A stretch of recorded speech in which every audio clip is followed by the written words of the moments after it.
Always that we have lofty goals that we're trying to move towards, but then we also have to once again implement them. And we have to do it in a way that doesn't cause harm while also our goals.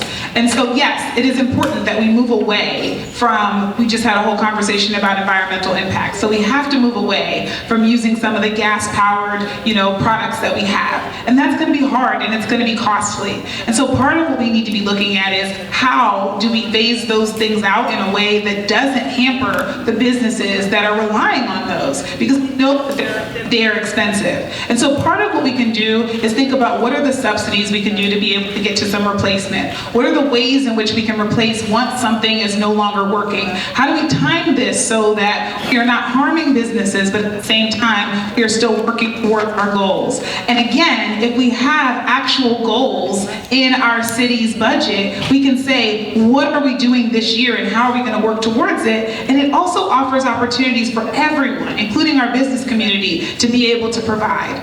Thank you. Kevin?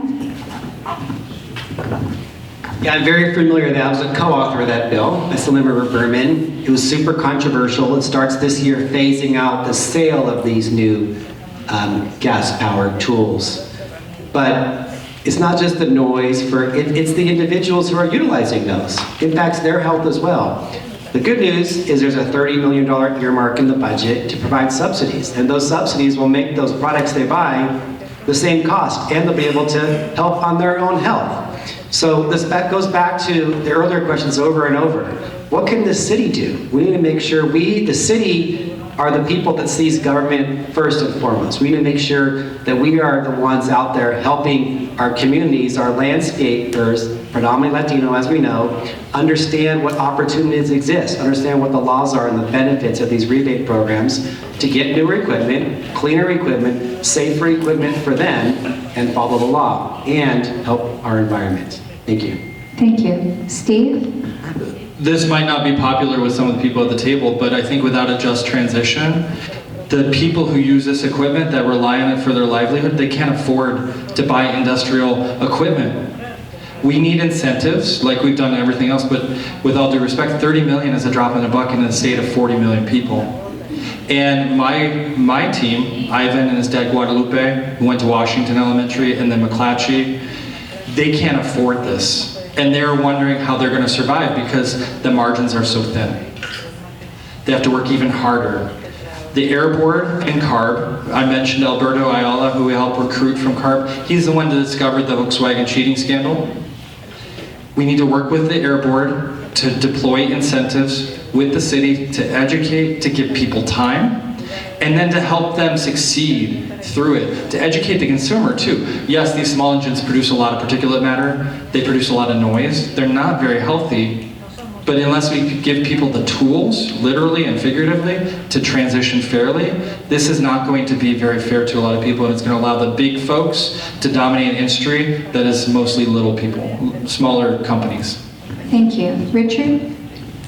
Yeah, we've spent time here talking about small businesses. I'm a small business owner. It's challenging to be a small business owner. Sometimes difficulty accessing capital. Sometimes politicians say, oh, well, here's some money, but it's not enough for everyone. And it's a challenge because what we do know is these particular motors, they do generate a lot of not just noise, but pollution, and the person who's closest to that pollution is the person who's using it. At the same time, that person has a livelihood and they have a family to support. And so it's going to be important that we figure out how do we make that just transition. We don't want a whole bunch of people losing essentially their livelihoods in the process. And that's the challenge of governing. The challenge of governing is striking that balance. And so I think it's going to be important that we work with the landscapers and figure out what kind of support we can give them. Obviously, we're going to have to look at our own city budget and see what proportion of funds we want to use there for that compared to a bunch of other things. But we need to be sure that people can continue to survive. Thank you. Jose?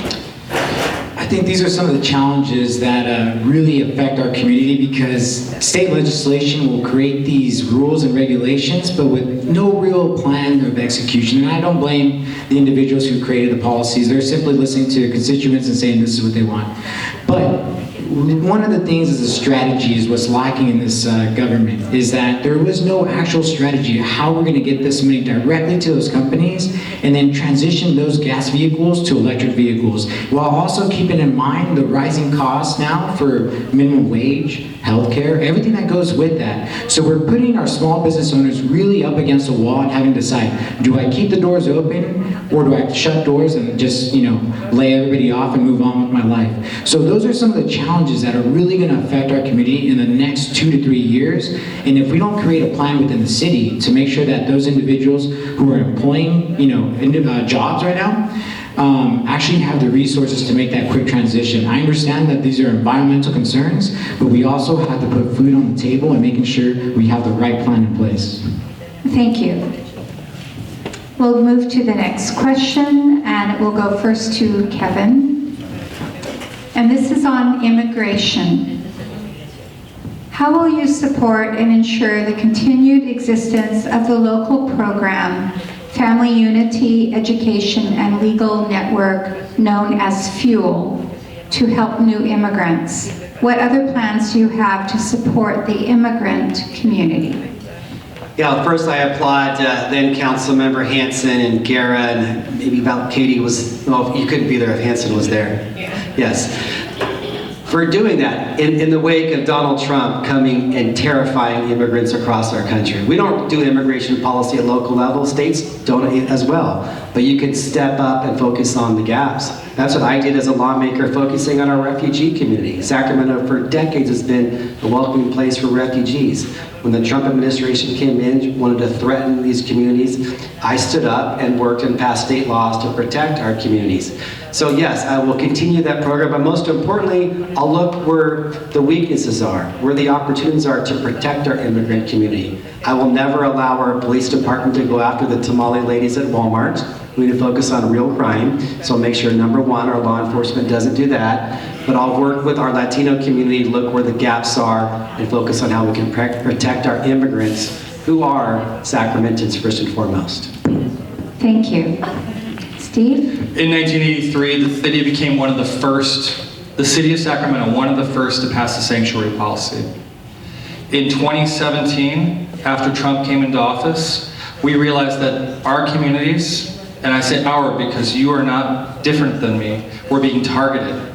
So I partnered with Councilmember Guerra, and we've helped create, with some of the people in this room, I believe Caroline, Jim, a few people that aren't here, to create the FUEL network. While I was working at McGeorge as well, because I'm an attorney by training, although I'm a recovering attorney now, to create a Know Your Rights program, a hotline that if people were being targeted, we could help get resources there immediately.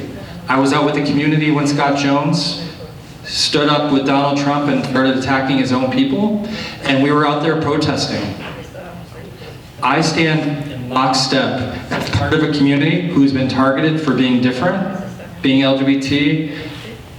You should all feel safe, whether you're documented or undocumented, and the federal government does border, but the city takes care of its people, just like when planes or buses of people landed here. Thank you. Richard? Immigration is an issue that I've worked on both as a state legislator and certainly, as a member of the API community. Actually, a majority of Asian Americans are actually immigrants here in California, and so we've been in partnership with the Latino community, Latino leaders, in addressing immigration issues, and that's why I was the champion for One California, working with my colleague Ben Hueso from San Diego. To be sure that the state was funding legal services to help immigrants, right? Because the immigration law can be very complicated and they didn't have money to afford that. And so we did that. When Donald Trump basically threatened to send ICE, I rallied clinics here in Sacramento to say that our clinics would be safe spaces, that people should not be afraid to go seek health care and have to worry about ICE coming and getting them. We also worked to be sure we educated not-for-profits on immigrant rights, what the rights immigrants had, so that people knew what they could do to help defend our fellow Sacramentans who are immigrants here in Sacramento. Thank you. Thank you. Jose?